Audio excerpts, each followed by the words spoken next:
Good morning, good afternoon, and good evening. Welcome to the 5 Minute Facebook Ministry. Giving God all the glory. My name is Anthony Daniels. Today we're coming out of the book of Mark, the 8th chapter and the 32nd verse. That's Mark 8 and 32. And it reads out of the King James Version. And he spake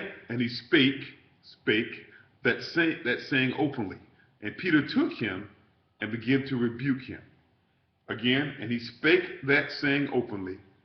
And Peter took him and began to rebuke him.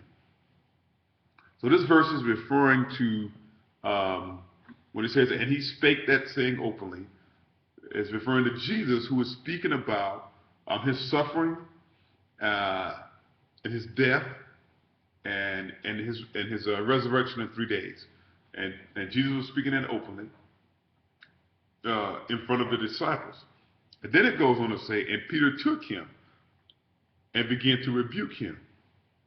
So after Jesus speaks what is going to happen to him, Peter pulls him aside.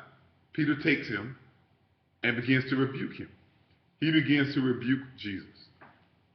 He begins to rebuke the Son of God about him having to suffer and die and be raised again in 3 days. Now, as we'll see in some later chapters, that Jesus also rebuked Peter. But we as man continue to rebuke Peter and talk about all the times that Peter kind of stuck his foot in his mouth. When he went up for the transfiguration, Peter offered to build 3 tents, and that wasn't appropriate for that situation. Here he's rebuking Jesus. So why is Peter rebuking Jesus when Jesus is telling him what is going to happen to him, and also telling him that he's going to rise again? And the most prevailing argument is that Peter's heart was hardened, and Peter could not see, and Peter could not understand, Peter could not receive what Jesus was saying. But I asked the question, why was Peter's heart hardened? Why was Peter's heart hardened? Jesus may not have revealed the purpose of his suffering and his resurrection. He may not have revealed that directly to Peter, but he did reveal it to them that he was going to die, that he was going to rise again in 3 days.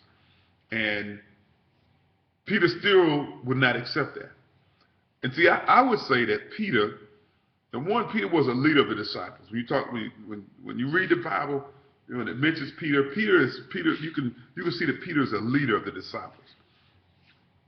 And that Peter's love for Jesus was so great that it blinded him, that it hardened his heart. Peter's love for Jesus did not allow him to accept the fact that Jesus had to suffer and Jesus had to die. Listen to me again. His love for Jesus hardened his heart to not accept the will of God in Jesus' life. Not that Peter was bad, not that Satan had put some kind of blinders on Peter, but Peter's love for Jesus.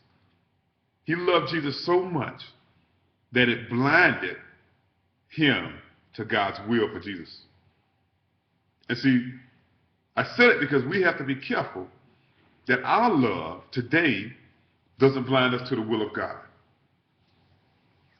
That you love someone or something so much that you cannot see the will of God for your life or the will of God for somebody else's life. And sometimes we have to realize that we can love something or someone so much that it blocks us from carrying out God's purpose in our lives.